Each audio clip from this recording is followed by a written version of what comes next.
Good morning, ladies and gentlemen. Welcome to Beansworthy Entertainment. In this video, this is part 2 of the Sunday games for week 10 of the 2023 NFL season. We're going to go through the afternoon games and Sunday night football. I'm just a guy behind a camera saying what I think is going to happen based on what I've seen this season and the statistics that we are about to go over and I'm going to show you. With that being said, I hope that you enjoy the video. If you do, hit that like button. And also, if you want to, go ahead and check out the other content that I have on my channel. I do live streams. I have been doing this since week 3. Hit the subscribe button and become part of the Beansworthy Entertainment family. Hit the notification bell so you can get notifications when I go live or when I post one of my videos. Thank you guys, and also got to give a shout out to those that are subscribed to my channel. Thank you. I love and appreciate all of the support.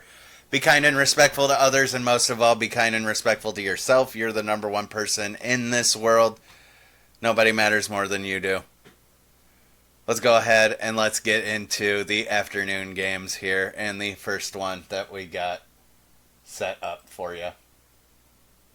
I'm going to go ahead and take the camera off so we can see this. We'll go ahead and do that as well. And for the first afternoon game, we have the Atlanta Falcons that are going to Arizona to take on the Cardinals. The Falcons are number 20 on the NFL.com power rankings list with a 4-5 record. They are second in the NFC South and they are 1-3 on the road. The Cardinals, they are ranked dead last on NFL.com's power ranking list with a 1-8 record and last in the NFC West as well. They are 1-3 at home. Just really unfortunate for the Cardinals, but alright, go ahead and take a look at that, and I'm going to bring the camera back in. Just like all the other videos, this is how I'm going to do it, unless you guys want me to go back to the old way of doing it. But I feel like showing you guys what I make throughout the week as well, where I'm getting all these numbers is probably a little bit important. But for the Falcons offense, we have 344.3 total yards per game, 219.9 passing yards per game, and 124.4 rushing yards per game. They have 15 touchdowns this year, 8 receiving and 7 rushing. They have 18.4 points per game, which is 25th in the league, and 84.1 quarterback rating, which is 20th in the league. They have 27 sacks that they've allowed, which is 26th in the league, so that's alarming. They're allowing a lot of people to get there. They just let Taylor Heinicke take over, but Desmond Ridder is the stat leader. Not really much out of Taylor Heinicke yet to report.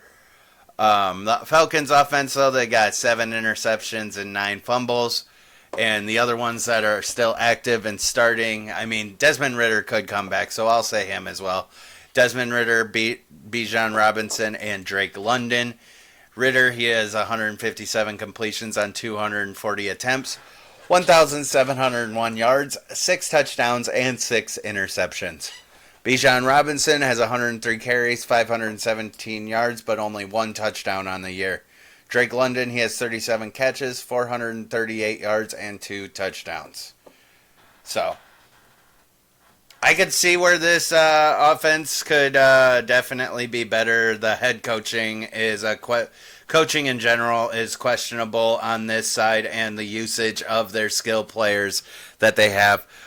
We all saw it start last year with Kyle Pitts. Now all of a sudden we've got a problem with Bijan Robinson.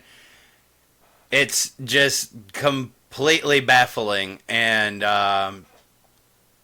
really don't understand it. But already it's just, I'm going to say it, especially since they got rid of Dobbs. Falcons are the offense that I'm going to go with. Let's go over to the Cardinals, and the Cardinals stats, again, just a little bit different. We got Clayton Tune that's in there now. The Cardinals, they have 289.7 total yards per game on offense, 162.7 passing yards per game, and 127 rushing yards per game. They also have 15 touchdowns, 8 receiving, and 7 rushing as well. They have 16.8 points per game, which is 28th in the league, and 76.9 QBR, which is 28th in the league. Their offensive line has allowed 24 sacks, which is tied for 23rd in the league, so neither team is good at protecting their quarterback. Turnover wise, the Cardinals have 7 interceptions and 5 fumbles. I don't know if I said the Falcons. The Falcons got 7 interceptions and 9 fumbles. But stat leaders for the Cardinals, we got Clayton Tune, James Conner, and Hollywood Brown. Clayton Tune's got 12 completions on 21 attempts, 62 yards, and 2 interceptions. James Conner's got 68 carries, 364 yards, and 2 touchdowns. Hollywood Brown has 42 catches for 440 yards and 4 touchdowns. Both of these teams just, one's coaching and the other one is skill. Falcons, they need a better coach. Cardinals, they just need to pack it up and start rebuilding. Defensive-wise, what happened there? Defensive-wise, the Falcons, they allow 304 total yards per game, 197.1 passing yards per game, and 106.9 rushing yards per game. They've allowed 19 touchdowns this year, my bad, math. 19 touchdowns, 17 receiving, and 2 rushing touchdowns. They're 18th in the league with 21.3 points per game allowed and 23rd in the league with 95.7 quarterback rating allowed. They're tied for 22nd with 19 sacks. They've got 1 safety, and the Falcons have 4 interceptions and 5 fumbles for a turnover differential of -7. I hate to see that too. It's just they give up the ball and they're not able to recover it.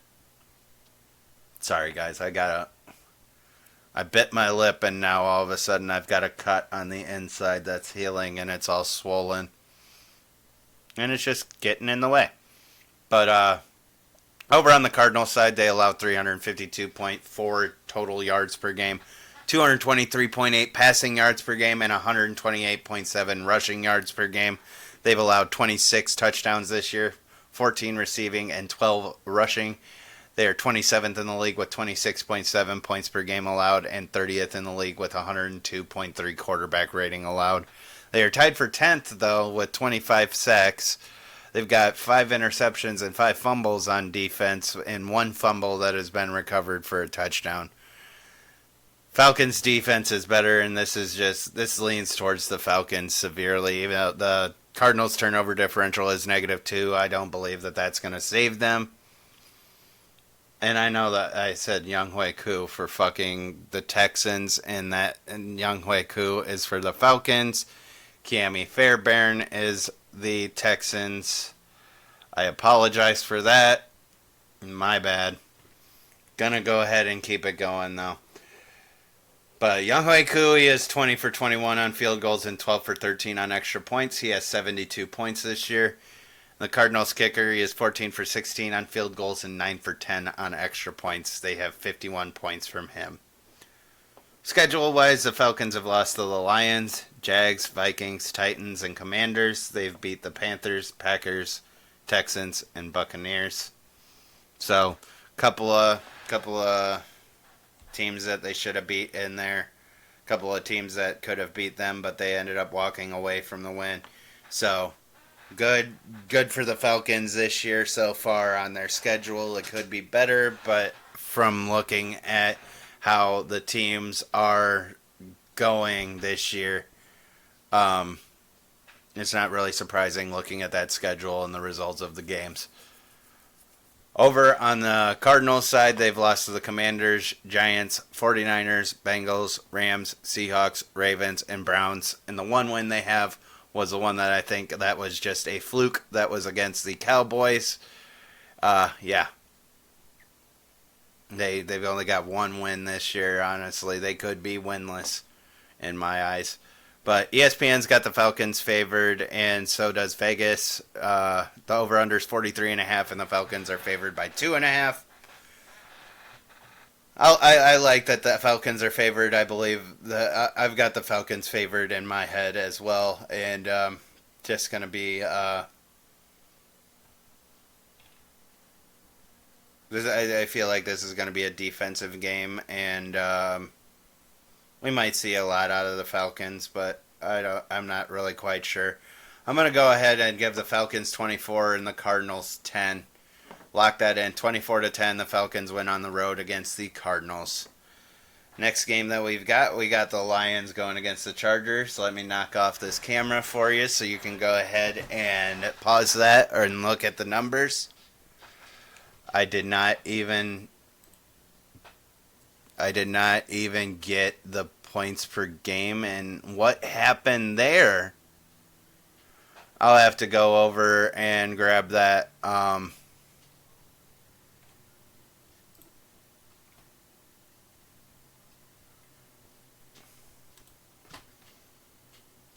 Grab that right now.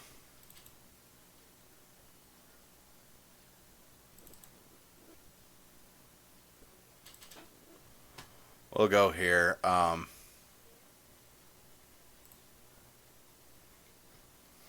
Chargers are right here. They've got 20 sacks and are ranked 14th in the league for they've allowed 20 sacks and they're 14th in the league. And for quarterback rating, they are number 9. They're 9th in the league with 99.2 for a quarterback rating. And points per game wise, they are 8th in the league at 25.1 points per game. So yeah, there's that for you. Sorry about that. I went through. We got the camera back now. We went through. Oh, I've got to say the records.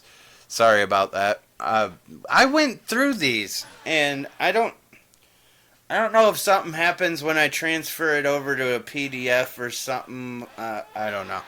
But all right, we got the Detroit Lions going to LA to take on the Chargers. The Lions, they're number 5 in the league with or number 5 on the NFL.com power rankings with a 6-2 ranking and 6-2 record and first in the NFC North. Let's go ahead and breathe a little bit. They are 3-1 on the road.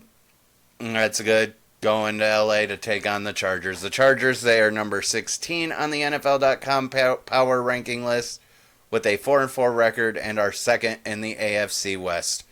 They are also 2-2 at home. Now let's bring the camera back. We're in shambles just because I forgot points per game and I forgot that for the Chargers. But oh well, I guess apparently. But for the Lions, I got 390.6 total yards per game on offense, 259.3 passing yards per game, and 131.4 rushing yards per game. They have scored 23 touchdowns this year, 12 receiving and 11 rushing, and they have 25 points per game, which is 9th in the league. 96.4 for a quarterback rating, which is 11th in the league, and they've only allowed 16 sacks, which is 6th in the league. Told you guys all of that for the Chargers. The yardage wise in the touchdowns, they've got 341 total yards per game on offense, 239.9 passing yards per game, and 101.1 rushing yards per game. They have 22 touchdowns, 14 receiving, and 8 rushing. Turnover wise, the Lions have 5 interceptions and 5 fumbles. Chargers, they've got 4 interceptions and 2 fumbles. The Lions stat leaders, we got Jared Goff, Jahmyr Gibbs, and Amon-Ra St. Brown. Goff, he's at 200 completions on 293 attempts, 2,174 yards, 12 touchdowns, and 5 interceptions. Jahmyr Gibbs has 76 carries, 399 yards, and 2 touchdowns. Amon-Ra St. Brown has 57 catches, 665 yards, and 3 touchdowns. Over on the Chargers side, we got Justin Herbert, Josh Kelly, and Keenan Allen. Herbert, he's got 189 completions on 282 attempts, 2,028 yards, 13 touchdowns, and only 4 interceptions for him.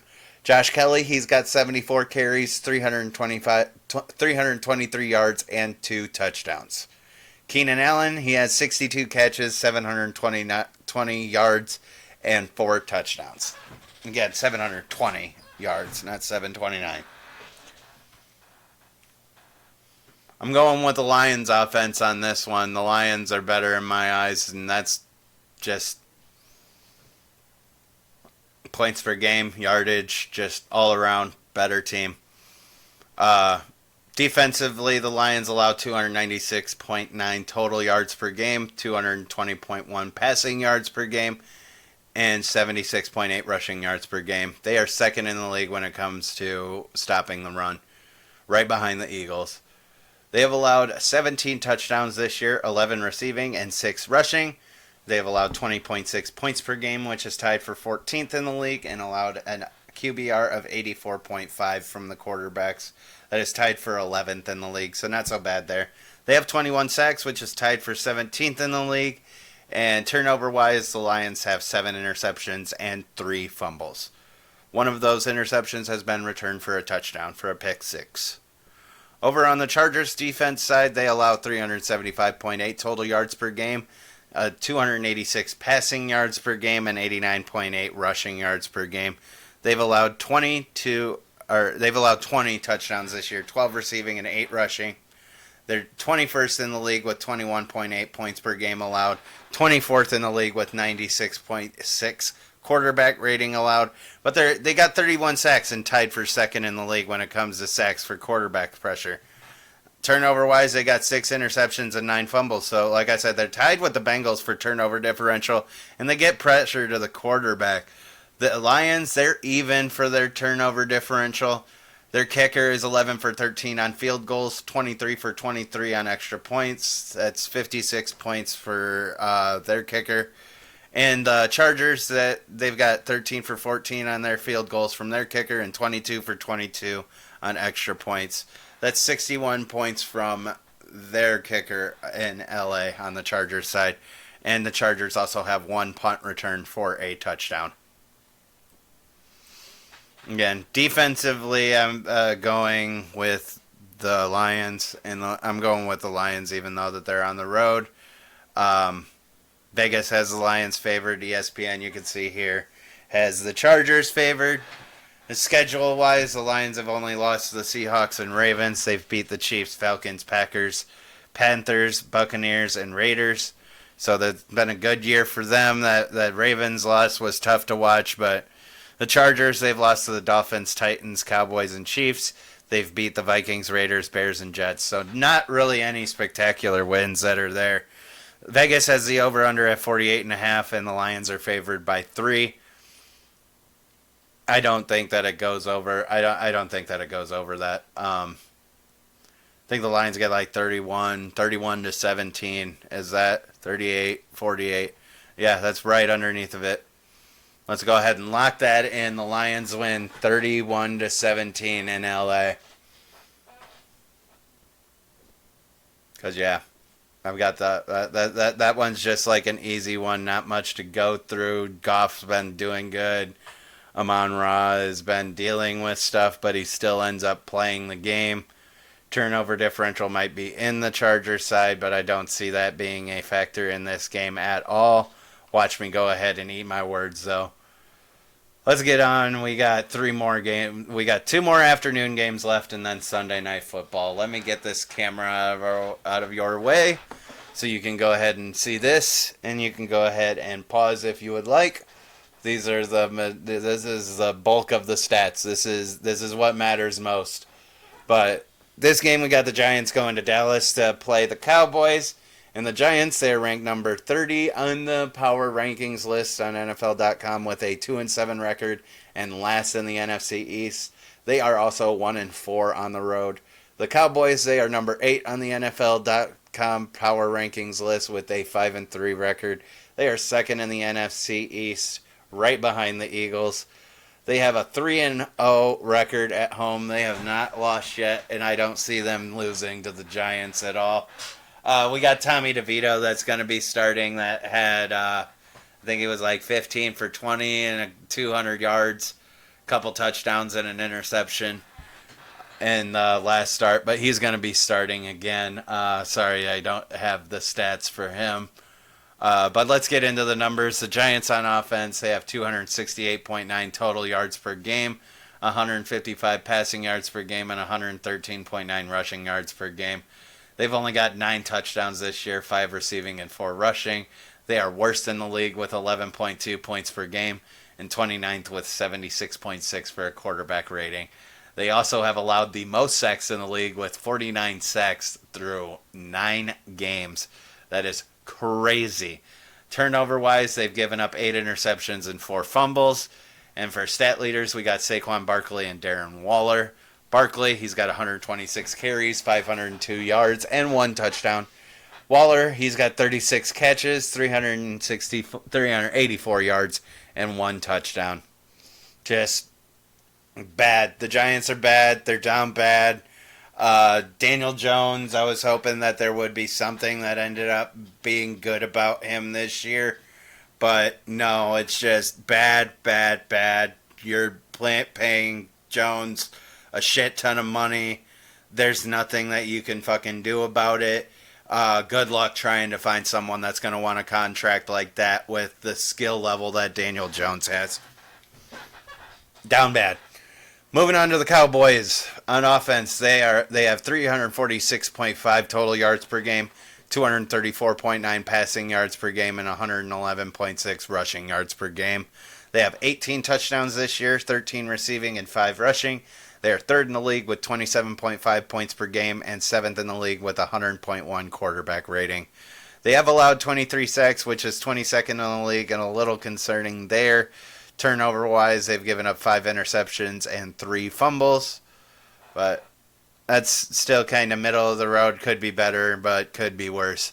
Their stat leaders, we got Dak Prescott, Tony Pollard, and CeeDee Lamb. Dak, he's got 186 completions on 265 attempts for 2,011 yards. 13 touchdowns on those 5 interceptions, so decent job, Dak. Tony Pollard, he's got 120 carries for 474 yards and 2 touchdowns. CeeDee Lamb, he's got 57 catches for 824 yards and 3 touchdowns. That one was just me being blind. And on this side, easy winner. Easy winner, Cowboys, and it's going to be the same on defense this whole entire matchup. Cowboys, it's an easy one to kind of predict this one. Cowboys at home. I really hope that the Giants don't come away with the win, but we'll see. Going to the defense, Giants, they allow 338.3 total yards per game, 211.2 passing yards per game, and 127.1 rushing yards per game. They have allowed 22 touchdowns this season, 9 receiving and 13 rushing. They have 24.1 points per game allowed, which is 24th in the league, and 87 quarterback rating allowed, which is 14th. They only have 15 sacks, which is 31st in the league, and 4 interceptions and 4 fumbles for defense on the Giants side. One of them has been one of the interceptions has been a pick six, but still nothing spectacular over there to scream about. Over on the Cowboys side, though, they've allowed 288 total yards per game, so less than 300 yards total per game. That is pretty good. They've allowed 179.1 passing yards per game and 108.9 rushing yards per game. They've allowed 18 touchdowns this year and 11 receiving and 7 rushing. They're 6th in the league with 18.5 points per game allowed, 7th in the league with 81.5 QBR allowed, and tied for 17th with 21 sacks this year. They have 9 interceptions and 4 fumbles. 1 fumble's been recovered for a touchdown. 2 interceptions have been recovered for touchdowns for pick sixes, and the Cowboys have 1 safety. So a lot going on the defensive side of the ball for the Cowboys. Definitely heavy in their favor.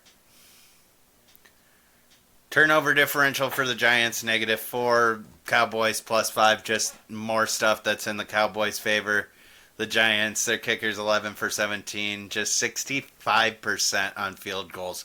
8 for 8 on extra points. Only 41 points from the Giants kicker. Cowboys, 19 for 19 on field goals and 19 for 20 on extra points.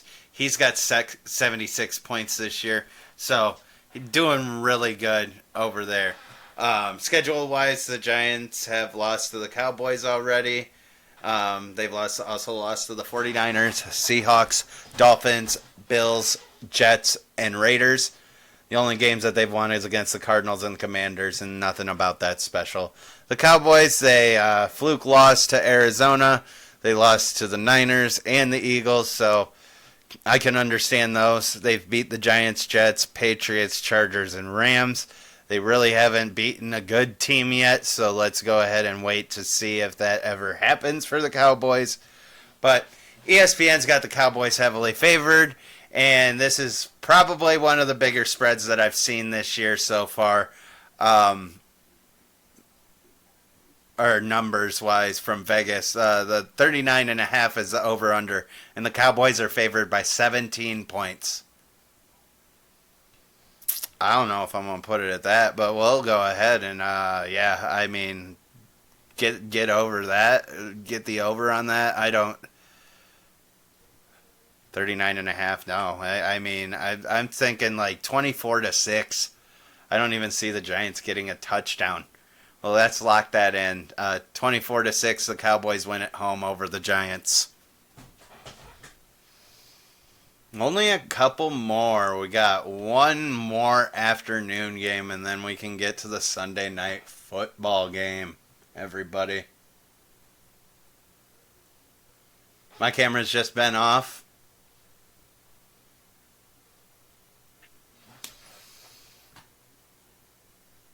I don't know if it's been off, but I guess apparently it is. But okay, this last one for the afternoon. This last afternoon game, we got the Commanders going to Seattle to take on the Seahawks.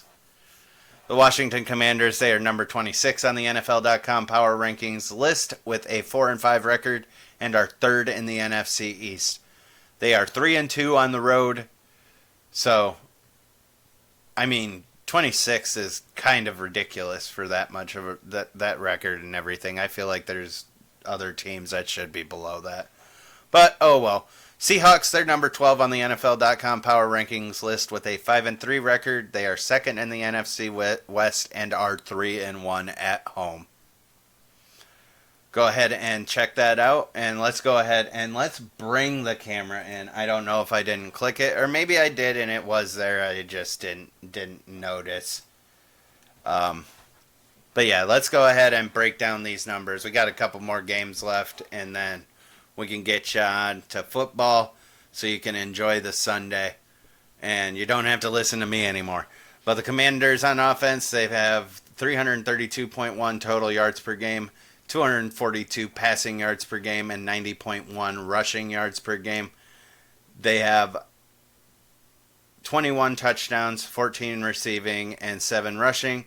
They're 18th in the league with 21.2 points per game, and 89.3 quarterback rating makes them 17th in the league. They are second to last in the league with 44 sacks, just barely above the Giants. And turnover-wise, they've given up 9 interceptions and 5 fumbles. Stat leaders for the Commanders, we got Sam Howell, Brian Robinson Jr., and Scary Terry. Sam Howell is 235 completions on 353 attempts, 2,471 yards, 14 touchdowns, and 9 interceptions. Brian Robinson Jr., he has 113 carries, 447 yards, and 5 touchdowns. Scary Terry, he has got 47 catches, 568 yards, and 2 touchdowns. I've kind of liked how the Commanders are going this season, and I think that they can do better. We will just see. Sam Howell, if you take away those interceptions, he's doing great. But, I mean, he doesn't have a lot of time in the pocket, and he's getting sacked a lot. Makes sense. Brian Robinson doing his job, so just good to see those numbers, but just would like to see the offensive line do better, and maybe they can get away with Sam Howell being a significant quarterback in the NFL if they get him an offensive line. Over to the Seahawks offense. They have 311.8 total yards per game, 214.5 passing yards per game, and 97.3 rushing yards per game. They have 16 touchdowns on the year, 9 receiving and 7 rushing. They are 17th in the league with 21.4 points per game and 86.1 quarterback rating, makes them 18th in the league. They have allowed 18 sacks, which is 7th in the league, so that's good to see. The Seahawks are doing good with protecting Geno. Points per game could be better. Turnovers wise, we got 7 interceptions and 3 fumbles for the Seahawks offense. And the stat leaders, we got Geno Smith, Kenneth Walker III, and DK Metcalf. Geno has 165 completions on 253 attempts, 1,802 yards, and 9 touchdowns on those 7 interceptions. Kenneth Walker III has 126 carries, 532 yards, and 6 touchdowns. DK has 28 catches, 454 yards, and 2 touchdowns. I'm going ahead and I'm going to pick the Seahawks offense out of this one. A little bit better points per game. The sacks allowed's better. Turnover differential is a little bit different, but yeah, I mean, turnover-wise, Seahawks, it's a little bit better. And also, I've got Seahawks picked as one of the teams to be competitive when it comes down to the playoffs. Going to the defense, the Commanders, they have allowed 368.9 total yards per game, 252.7 passing yards per game, and 116.2 rushing yards per game. They've allowed 25 touchdowns, 19 receiving, and 6 rushing touchdowns. So they're 30th in the league with 27.2 points per game allowed. 26th in the league with 97.3 quarterback rating allowed, and tied for 10th in the league with 25 sacks on defense. So there's a little bit of good to come from that, but we also now that I say that, this also are numbers that are factored in with Chase Young and Montez Sweat that they ended up trading away. But turnovers for the Washington defense, they have 6 interceptions and 7 fumbles. Turnover differential of -1. The Seahawks, their defense, they allow 354.1 total yards per game, 232.1 passing yards per game, and 122 rushing yards per game. They've allowed 19 touchdowns this year, 9 receiving and 10 touchdowns. They are 22nd in the league with 21.9 points per game, 15th in the league with 87.6 quarterback rating allowed, and tied for 7th in the league with 27 sacks. They've got 6 interceptions and 6 fumbles on defense, with 2 of those have been returned for touchdowns. So my favor goes to the Seahawks for the defense as well. So that just, in general, this matchup, I believe in the Seahawks. Both defenses are kind of the same except for points per game. The yardage is the same, but the sacks different. They can actually score on defense, which is big. The turnover differential is +2 for the Seahawks. So, just by a little bit, the Seahawks win this matchup. The Commanders, their kicker is 12 for 16 on field goals, 19 for 19 on extra points. So he has 55 points this year. The Seahawks kicker is 15 for 19 on field goals, 16 for 16 on extra points, and he has 61 points this year. To the schedule, the Commanders have lost to the Cowboys, 49ers, Seahawks, Dolphins, Raiders, Jets, and Bills. They've only won against the Cardinals. Or wait.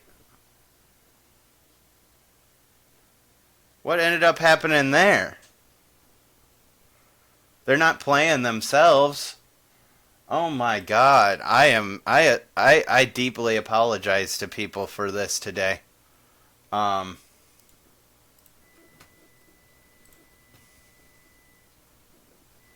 go ahead and get to this matchup.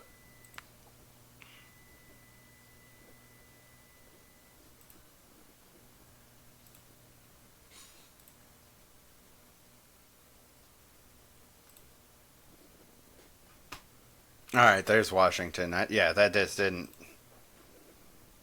After I said it.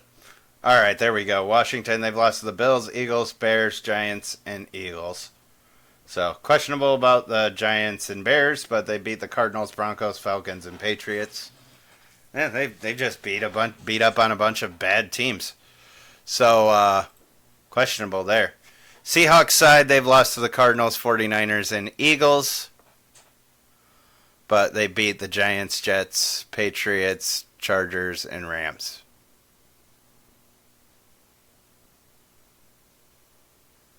I have a feeling that ain't right either. Oh, there's the other one.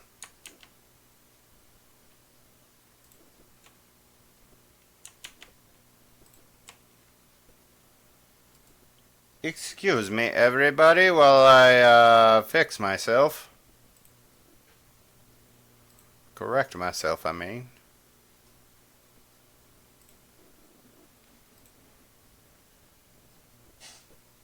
Yeah, I thought so. Because, the Seahawks played the Rams first. Again, my bad, but not going to cut that out. We're just going to keep it organic. Just something that I got to double check on again. And I did go through it, but maybe a little bit rushed. But the Seahawks have lost to the Rams, Bengals, and Ravens. They've beat the Lions, Panthers, Giants, Cardinals, and Browns. So, good job beating the Lions and Browns, but other than that, nothing really spectacular to look at there. ESPN's got the Seahawks favored. There was nothing on the open but the line. Seahawks are favored by 6, and the over-under is 44.5. I don't see that getting... no, I don't see that at all. It's 24-17 is what I'm gonna call this one, and I believe the Seahawks are gonna win. So that's a touchdown, 7-point victory. Lock that in. 24-17. Seahawks beat the Commanders at home. All right, and now we've got our last game. I don't have to take the camera away for this one actually because it actually works out.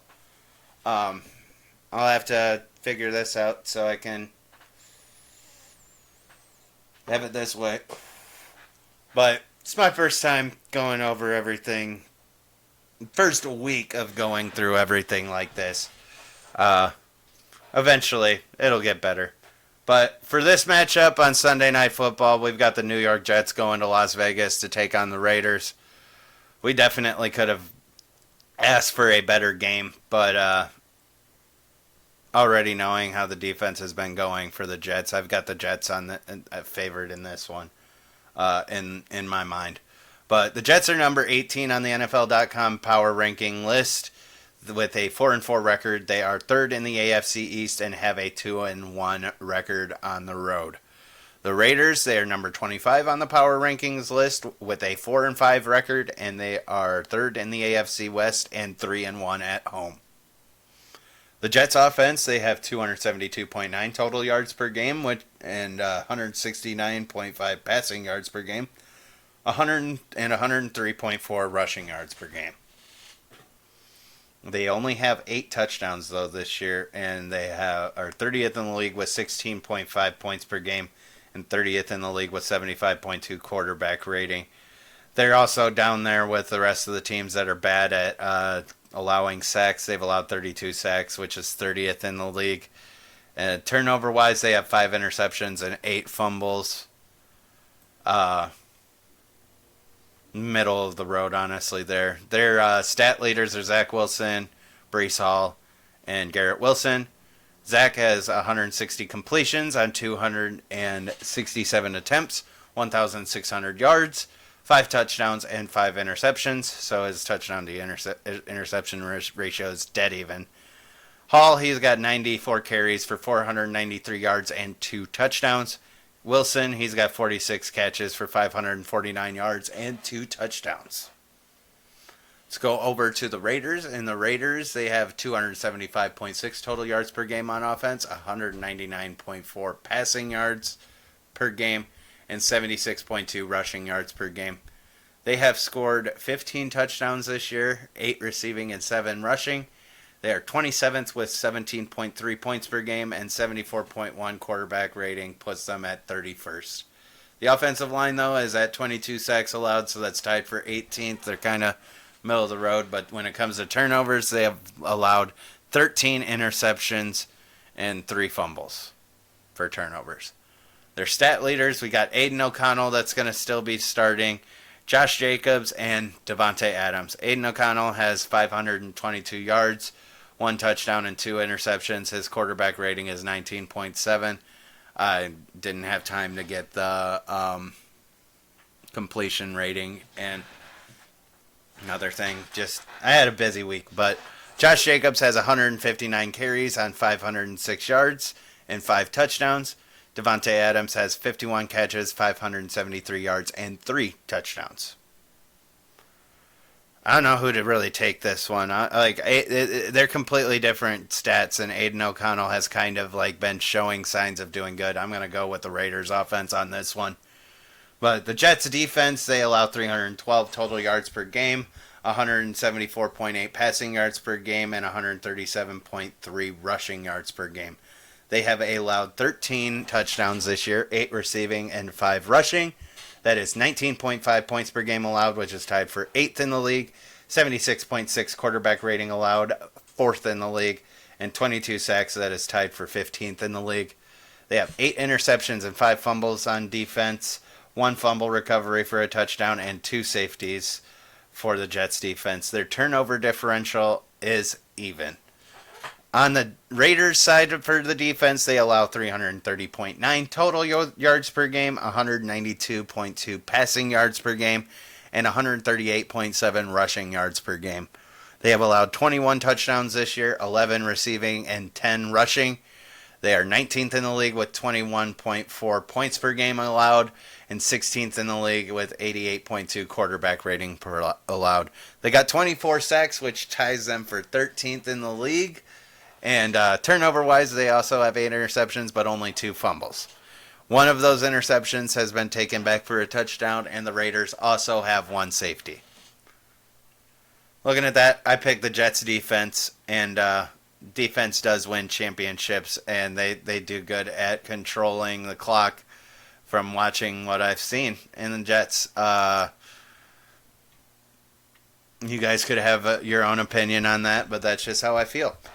The Jets kicker, he's 19 for 20 on his field goals, 7 for 7 on extra points, so he has 64 points. They also have 1 punt return touchdown on the Jets. The turnover differential for the Raiders is -6. The kicker is 14 for 17 on field goals and 14 for 14 on extra points, so he has 56 points from his leg. Over on the Jets side, they have lost to the Cowboys, Patriots, Chiefs, and Chargers, and this schedule is right. They beat the Bills, Broncos, Eagles, and Giants, so surprising week 1, surprising they beat the Eagles. This defense has moments where it looks like it could be top of the league. So we're going to definitely have to pay attention to that. The Raiders' offense isn't that good, so if the Jets' defense shows up, the Jets are going to win this, and that's where my head's at. That's where I feel like this game's going to go. But the Raiders, they've lost to the Bills, Steelers, Chargers, Bears, and Lions. They beat the Broncos, Packers, Patriots, and Giants. Nothing spectacular about those wins. They definitely should have beat those teams, so I'm not shocked by that. ESPN has the Jets favored, and Vegas also has the Jets favored. The over-under is 36.5, and the Jets are favored by 1 point.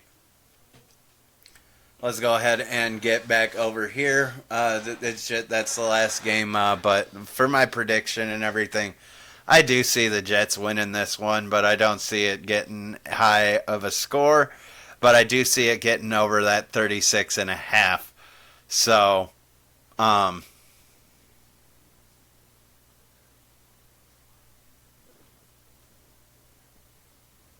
actually, maybe no. No, not going to get over that 36.5. Scratch that. We're going to go ahead 21-10. Lock in 21-10. The Jets win on the road against the Raiders on Sunday Night Football. Again, I gotta thank you guys. That's the end of that. That's the end of the videos for Sunday. We still have one more video that is going to be released tomorrow for the Monday Night Football game. So make sure that you go ahead and get updated with that as well. I want to thank every single one of you guys for coming and supporting. And if you enjoyed the video, hit that like button for me, please. Check out the other content, and if you want to, hit that subscribe button, become part of the Beansworthy Entertainment family. hit the notification bell so you get notifications when I go live or whenever I post these videos. I'll be doing this for the rest of the NFL season, and probably going to start mixing basketball in at some point after the season has unfolded a little bit. Maybe a little bit of a recap of this in-season tournament that's going on. But be kind and respectful to others, and most of all, be kind and respectful to yourself. You're the number one person in this world. Nobody matters more than you do. Thank you, guys.